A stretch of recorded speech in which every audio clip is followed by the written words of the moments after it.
Assalamualaikum warahmatullahi wabarakatuh. Perkenalkan nama saya Muhammad Iksan, MPN 22010211, Merzal Kampung Hulu, nomor 29 tahun 2003, dibentuk sebagai upaya pemerintah Kota Bengkulu untuk mematuhi, melestarikan dan memberikan hukum adat yang hidup dan berkembang dalam kehidupan masyarakat Bengkulu. Adat istiadat merupakan bagian dari identitas budaya masyarakat yang harus dijaga agar tidak kehilangan perkembangan zaman. Tujuan utama perda ini ialah yang pertama memberikan pengakuan hukum terhadap adat istiadat Kota Bengkulu, yang kedua menjaga dan melestarikan nilai-nilai budaya lokal, yang ketiga mengatur peran lembaga adat dan tokoh adat dalam kehidupan masyarakat, menjadikan adat istiadat sebagai pedoman dalam kehidupan sosial selama agar tidak bertentangan dengan agama dan hukum nasional.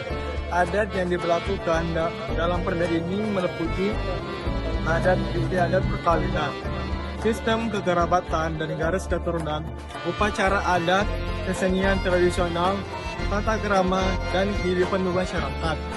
Penjelasan sengketa secara adat ialah lembaga dan tokoh adat. Perda ini mengakui keberadaan ketua adat atau pangku adat, bupati pasirah, trio atau kepala kaum, dan imam atau agama. Tokoh adat memiliki peran penting dalam memimpin upacara adat, mengatur pelaksanaan perkawinan adat, menyelesaikan sengketa, dan menjaga kelestarian adat istiadat. Suku-suku yang ada di Kota Bengkulu bagi seluruh masyarakat adat Kota Bengkulu yang berasal dari berbagai suku antara lain: yang pertama suku Melayu Bengkulu, yang kedua suku Rejang, yang ketiga suku Serawai, yang keempat suku Lembak, yang garis keturunan, sistem kekerabatan, sistem keturunan adat Kota Bengkulu mengenai sistem patrilineal atau garis keturunan ayah, terutama yang mempengaruhi adat Rejang dan Melayu. Bengkulu dengan ciri garis keturunan ditarik dari pihak ayah, anak masuk ke dalam suku keluarga ayah. Tertanggung jawab adat berada pada pihak keluarga laki-laki, namun juga pada praktik modern bersifat fleksibel, terutama keluarga pihak dilindungi oleh kedua orang tua. Adat istiadat perkawinan Kota Bengkulu. A. Bentuk perkawinan adat. Perkawinan adat Kota Bengkulu pada umumnya dipengaruhi oleh adat Melayu dan Rejang Lebong. Ciri lamaran fakat keluarga dilakukan oleh warga pihak laki-laki, dibahas mahar, mas kawin, adat seserahan, dan hari perkawinan. Bapendo atau Bapesat, musyawarah adat antara kedua belah pihak, dipimpin oleh tokoh adat. Ketika dilaksanakan menurut syariat Islam, dilaksanakan tokoh-tokoh adat dan agama. Referensi adat menggunakan pakaian adat Kota Bengkulu diiringi kesenian tradisional. Pasal yang pertama menjelaskan pengertian adat dan adat dari lembaga adat. Pasal 2, adat istiadat Kota Bengkulu diakui dan dilakukan dalam kehidupan masyarakat.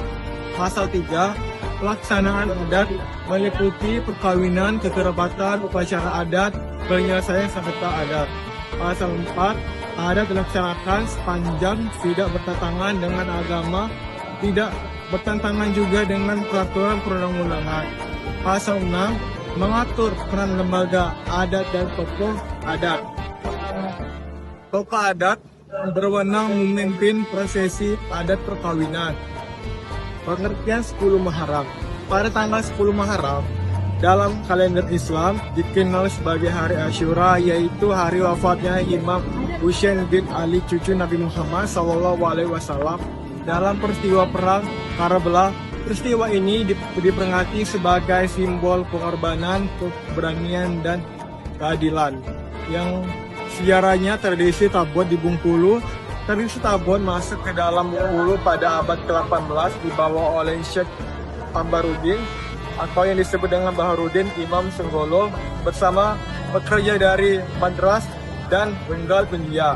Pada masa Inggris, pembangunan benteng Marlborough, tradisi ini kemudian berbaur dengan budaya lokal Bengkulu, menjadi tradisi budaya bukan ritual. Keagamaan Syekh dilestarikan sebagai warisan budaya masyarakat Kota Bengkulu. Makna tabot ialah tabot adalah bangunan atau merupai menara atau tandu melambangkan tepi jenazah Imam Husain.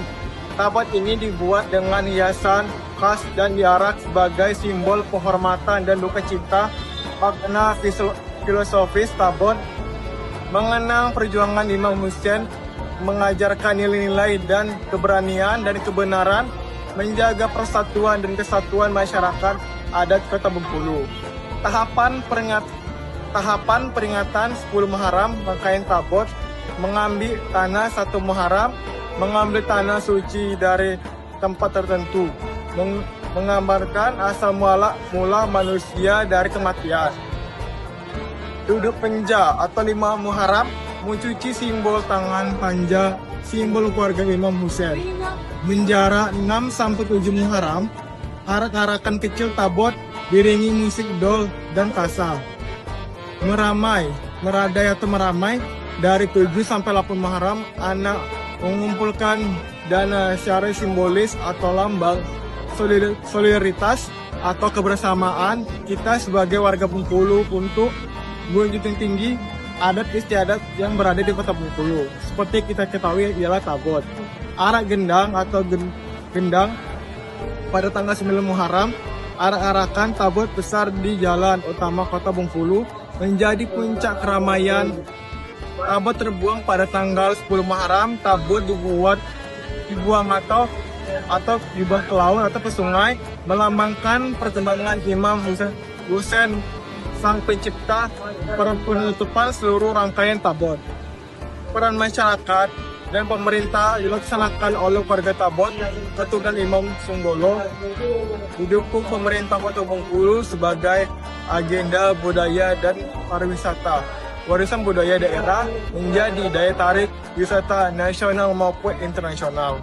Hubungan dengan adat Kota Bengkulu, tradisi 10 Muharram diakui sebagai adat dan budaya Bengkulu secara luas, sejalan dengan Perda Kota Bengkulu nomor 29 tahun 2003, tidak bertentangan dengan ajaran Islam saja, atau yang kita ketahui dengan Sunni, bersifat budaya ritual dan ibadah. Sekian dari saya. A few moments later.